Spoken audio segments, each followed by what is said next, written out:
Hi and welcome to a new episode of Pat's Chat.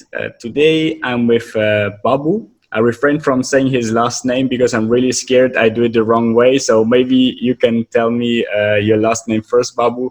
Also, welcome to the show and thank you very much for your time.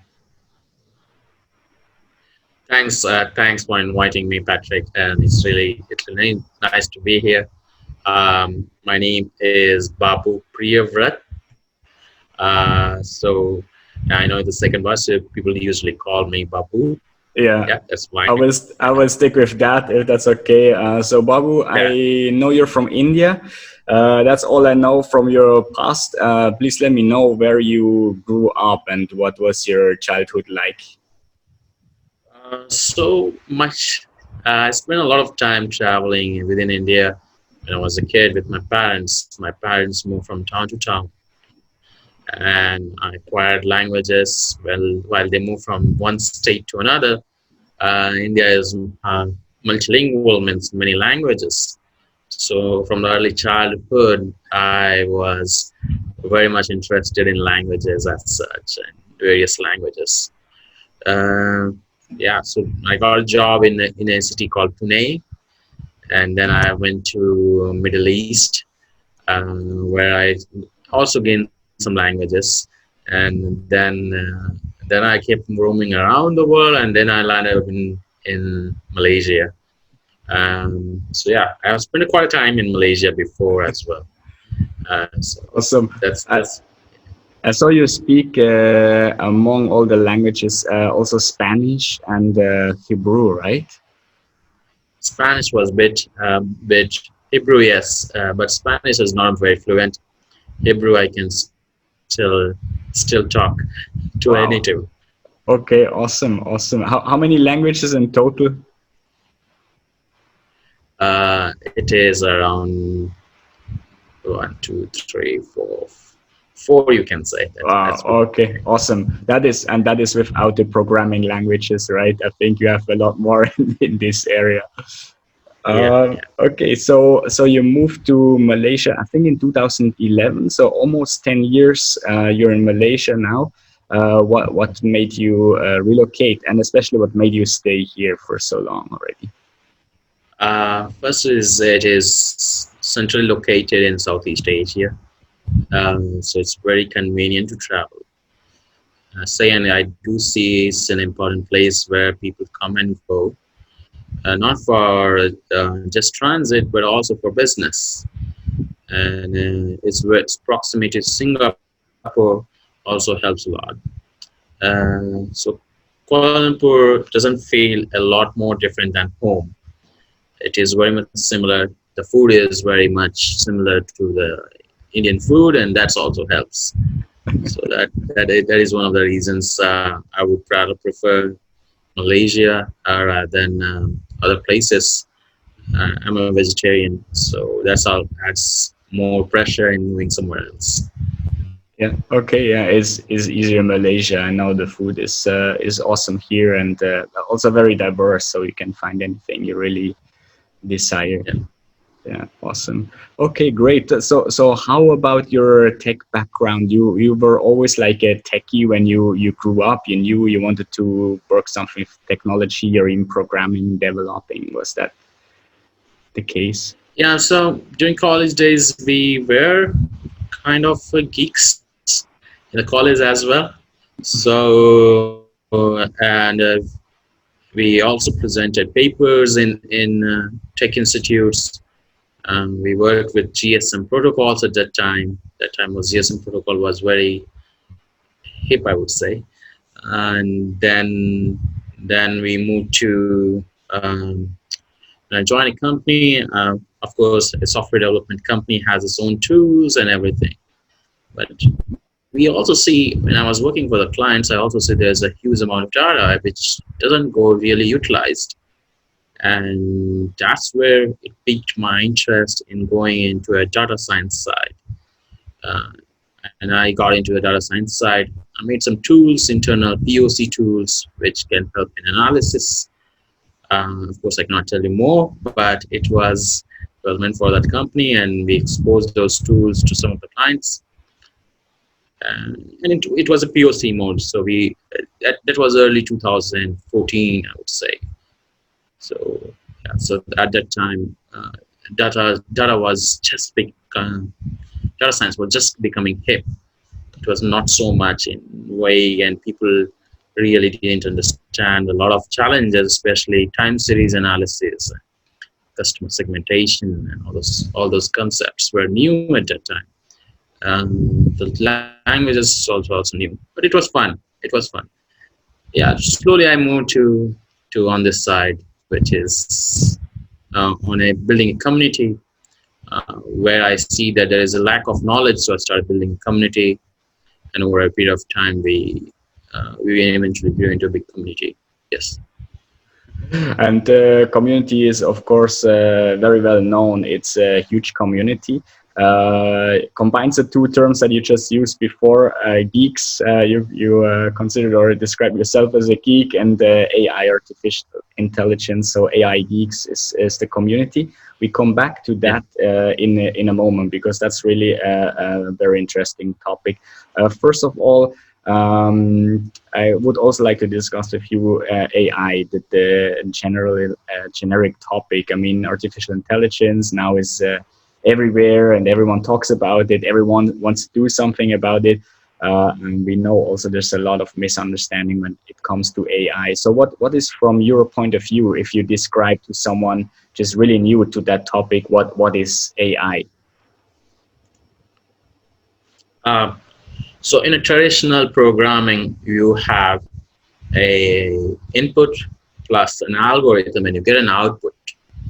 What is happening in a machine learning on AI side, that you take those input and outputs, which you have from which you're getting from the real world, and you get an algorithm out of it. So that is the basic, very basic layman's term.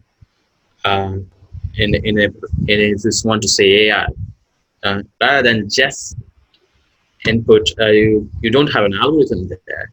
You're putting an input plus an output to determine which algorithm is right? And that's where you have a bunch of algorithms. Of course, when you go into details, you have a bunch of algorithms which you have, and you use those, and you pick up which is the right algorithm based on your output, and you say, okay, this can be used to predict the output in future as well.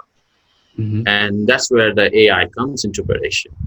Yeah. It can be any problem you think, as long as you have the valid inputs and outputs, you can definitely get an algorithm out of it.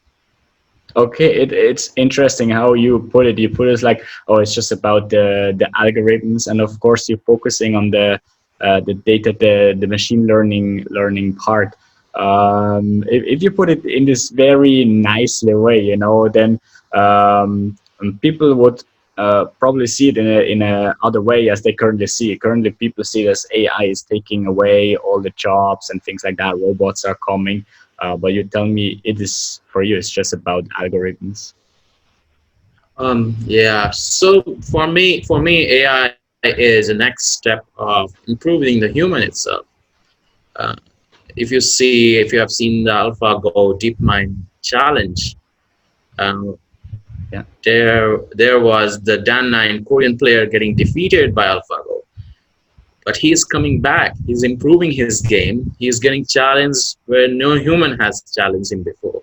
Uh-huh. So I see that AI is improving or enhancing the human skills. AI is always going to be in human control. That's for sure. AI doesn't has a desire or intuition to do anything. Humans can definitely be cannot. It's not going to happen that AI is going to take control over everything in the world. Mm-hmm. It's just a misnomer from a science fiction coming up, and we should. Yeah, yeah, that's it.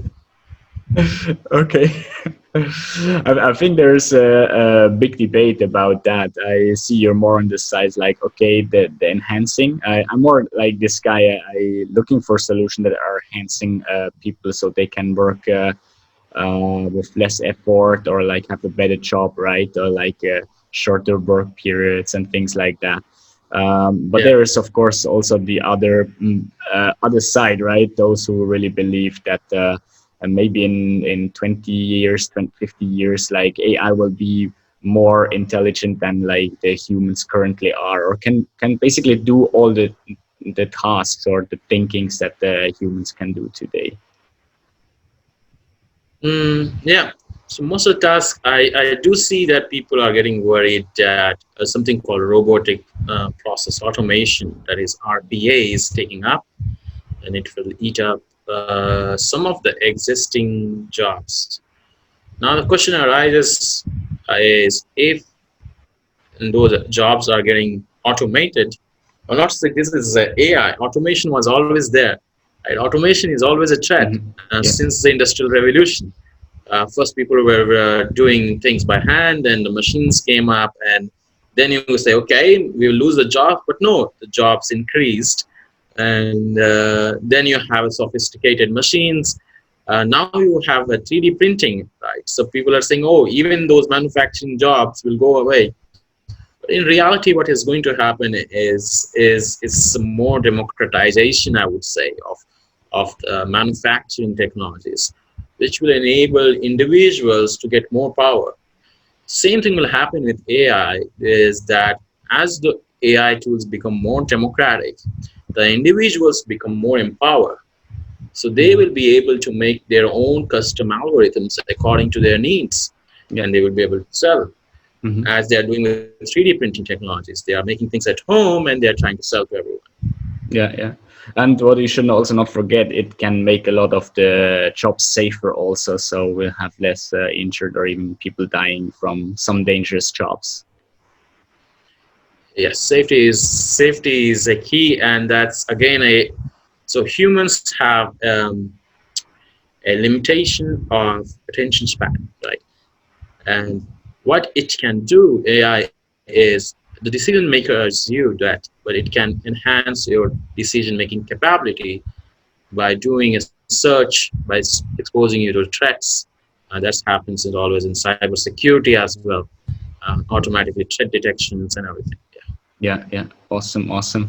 So we move into the next topic, and you just talk about the algorithms that the AI is supporting, and this goes also in, of course, in prediction. And currently, we're both working from home. We just discussed before because of this COVID-19, and of course, there's also like a big debate and discussion ongoing. Why couldn't we predict that, or why AI or machine learning or like big data platforms or algorithms couldn't predict that better or do more? What is your point of view on how AI really was involved in COVID-19? What good did it do? What bad, or what were your expectations in this area?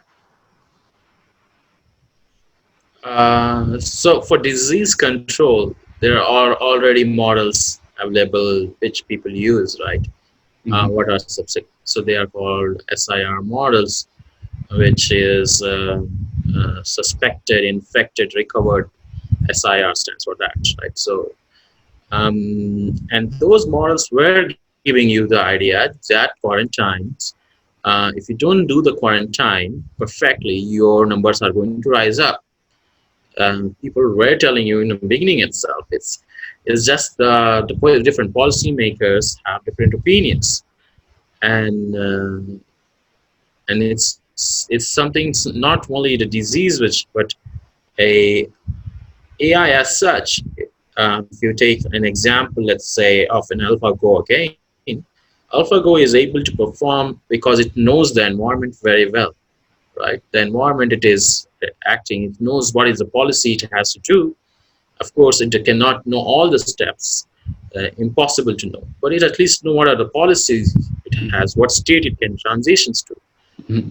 Now, if you want to make a artificial general intelligence like that, you need to take all the real world policies and feed into a AGI engine, and then you will be able to come up with the policies, what will be the right policy for it, including the taxation, not only SIR, but also the economic model, taxation, job market laws, everything. What are the policies, how people have reacted in the past, what happens if you increase or decrease the tax, what happens if you do the stimulus, So once you feed all this information, then you can have a very, but AGI is far, far away. The way AGI we are seeing is very at a nascent at a stage which we just use for playing games, Hmm. like a Go, right? Yeah. A real world AGI solving machine is far away. At least I would say at least 10 to 20 years. Okay. But so what you mean, are you saying because like historically we had no comparable disease, also it was impossible to build this models, but that would imply like now we should have a lot of data from this situation, like locally here in Malaysia, but also globally. That That is means, one aspect.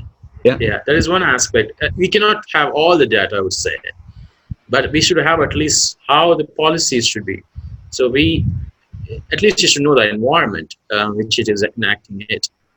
Right now, I don't think we have an AI which can do a cross-functional environment. Like, take an Mhm. example where people have started experimenting on it, where you say, I want to write a script, and the movie gets generated. Now, to happen that, you need to first understand the natural language, right? And then you take the natural language and you should be able to connect those words to an images and Mhm. make sure the images you are tying up next doesn't mismatches with the earlier one. So you need to set up all those policies in place. This is a movie making policy, right? Mhm. We're saying all these things I've just defined becomes Yeah. a moving making policy based on a script.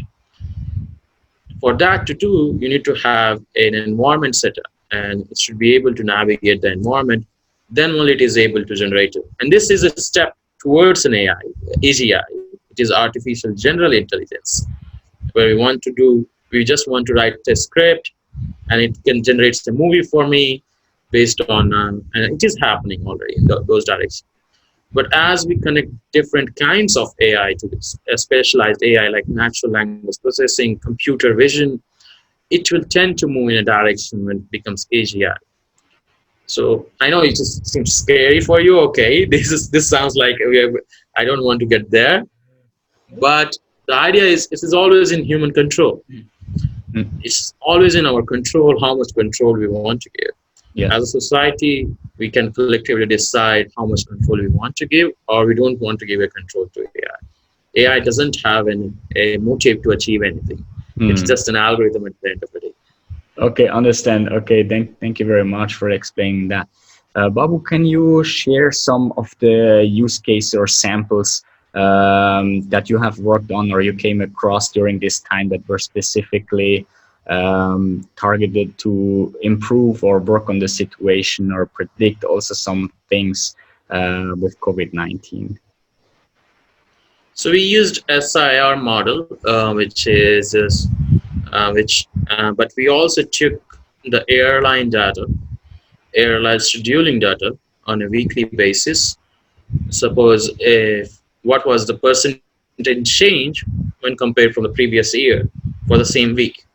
So what was happening, whether it is dropping or it is remaining the same, and we found a strong correlation that the countries where the scheduled flight, both internal as well as international, decreased, they were able to control the spread. Especially China, Japan, Taiwan, they have seen a huge drop in their domestic flights. Now, there could be reasons for it that they suspected it is an airborne, and it was highly controversial at that time to say this is airborne in a confined environment. Now we are hearing reports it can be aerosolized, and WHO is acknowledging it. But that's led to an understanding that that's where the lockdowns countries started implementing lockdowns when they became aware that it can be airborne in a confined environment, and people not wearing masks can get infected. So data was telling that those countries who were able to control having a significant drop in their COVID-19 increase or rate of increase. So yes, Wow. so there was a data. Also, there was a case of Diamond Princess, which also helped which also pointed that most of the patient got infected. It is only possible that because you might be living in a confined environment where you have a centralized AC or something, which is, Mm. of course, there are food dispatchers which were infecting, which could be infecting. But this was also a key indicator that early that it is could be airborne. Wow, interesting. Yeah. Okay. Awesome. So basically, you detected that early, but it was a controversy around that. Of course, it's also a political question, like how much you disclose or when you can disclose that. Yeah, Really. it is very critical. So we write a blog that, and it was a very controversial one, that why COVID-19 became pandemic. And we find that incorrect understanding of the nature of the virus itself contributed to it. Hmm. Wow. Okay. Awesome. Very interesting. I think you're really a geek. You could talk like another few hours about that and the use cases. Let's move on to the community that you built because that's also a very, very awesome, inspiring project. It's called AI Geeks. Maybe you tell yourself a little bit what it is about and when you founded that and how it's currently going. So AI Geeks we founded in 2017, which is something back in June 2017. We were just one community in a city called Pune, and slowly we have grown into six different cities. Our latest chapter is in New York, but we are not active there because of the reasons. New York is high hotspot of COVID-19 Yeah. right now, Hmm. and we are a collaborative platform where individuals, startups, and enterprises can come and do something together. So we also empower individuals to form their own team. They can make their own. They can bring up their own idea and start working on something together. And we also have a process to make sure that their idea is protected and everyone gets a due share if they want to become a star. But we don't act. I as a founder don't actually contribute to it. Those are people who does it. We just act as a more spreading about the knowledge about AI and what is required to get things done. So yes, that's the mostly the community does. So More or you're less. basically mentoring and keeping the community together. But I think in Malaysia there's more than 6,000 members, something like that. No. Malaysia is small, I would say. Oh, I think okay, Singapore is much bigger. So there okay. are 1,500 in Singapore, and I guess there are 5,000 in India, Oh, and okay. I So the think total is 1,000. over six. Yeah. Yeah. Okay. Okay. So 1,000 in. I think there are 8,500 or 9,000 right now. Wow. I don't Okay. know the exact figures. And yes, so yeah, so these are people who register in, but when we see the active number of users which participates or click on our articles or read our blogs or Mhm. participate in our quizzes, it comes around 20%. Okay, okay, I understand.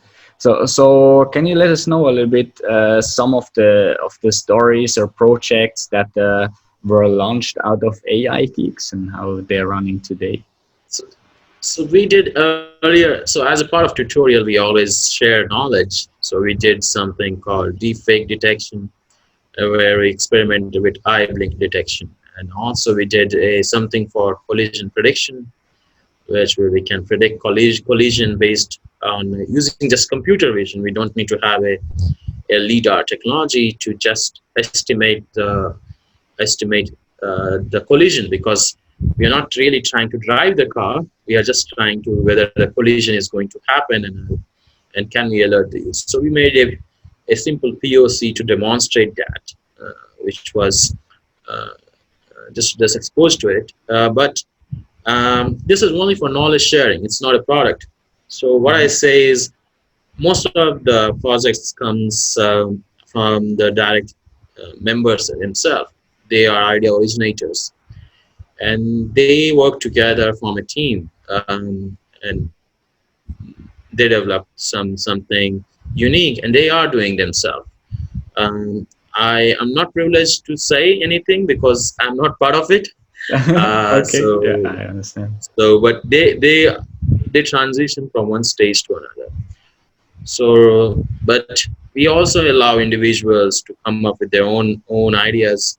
So, like for example, next Sunday we have an individual who will be telling about passenger prediction systems, especially in a current scenario where you don't want people to get crowded in a railway station or anywhere place where there's the threat of a pandemic keeps looming for at least an year. So you want to have a system where not many people are gathering at the same place, and you have a right passenger prediction system. So that could be some use cases we're targeting. Yeah. Another use case which one of the community member is targeting is how to find the right fitting of the clothes without going to the mall.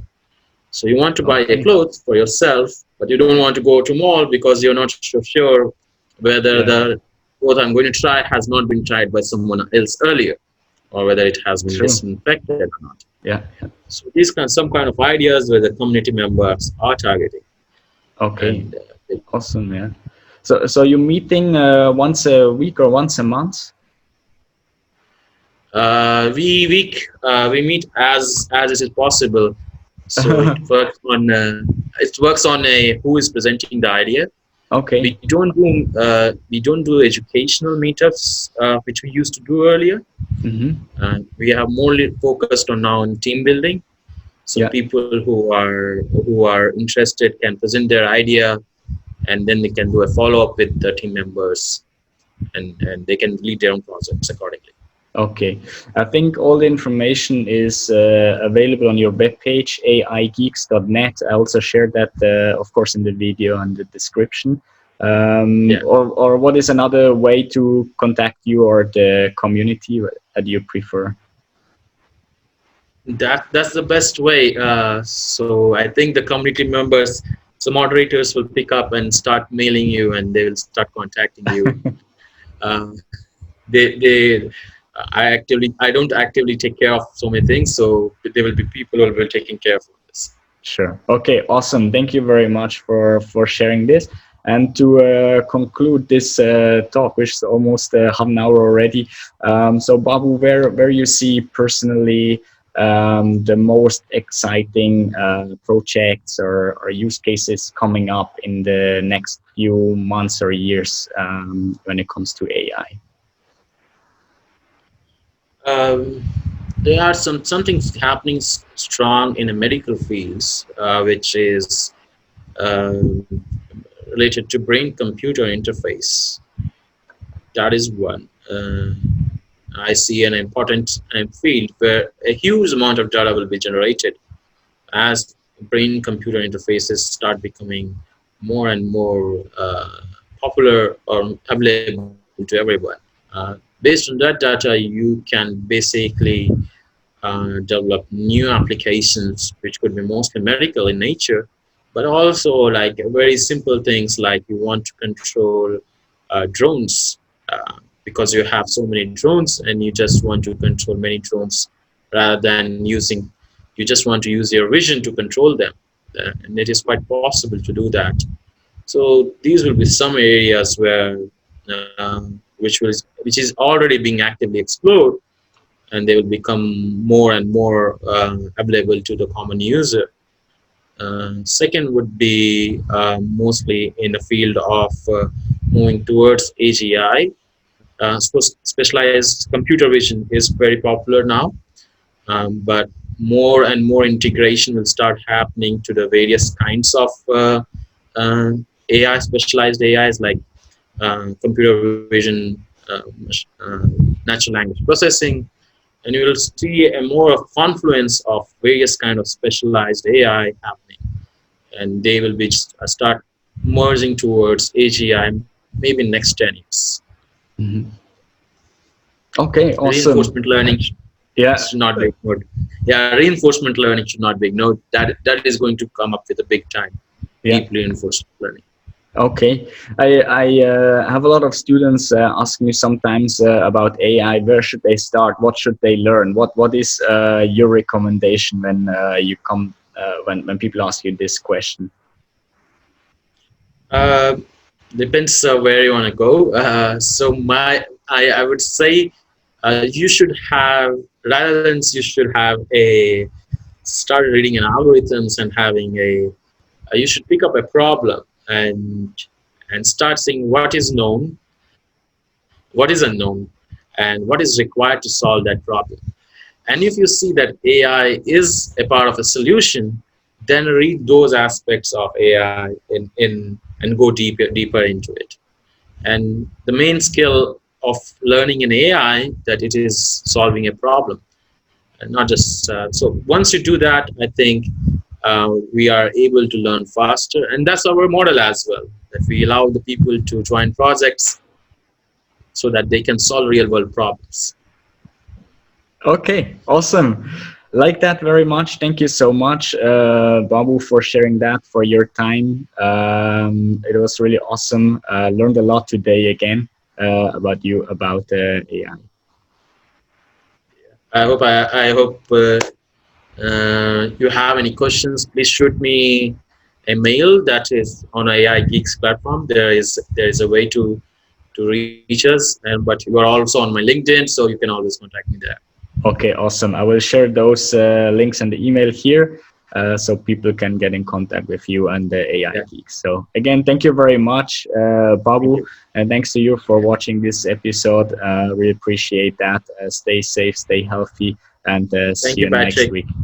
Thanks, Yeah, Babu. see ya. Have a great Bye bye. day. Okay, Bye thanks. bye. This episode was brought to you by Adrian Koo FMC. He is a remote, multidisciplinary creative designer, entrepreneur with niche designs in 3D, packet designs, event designs, and branding. Adrian Koo FMC loves to connect via LinkedIn. Just search for his name.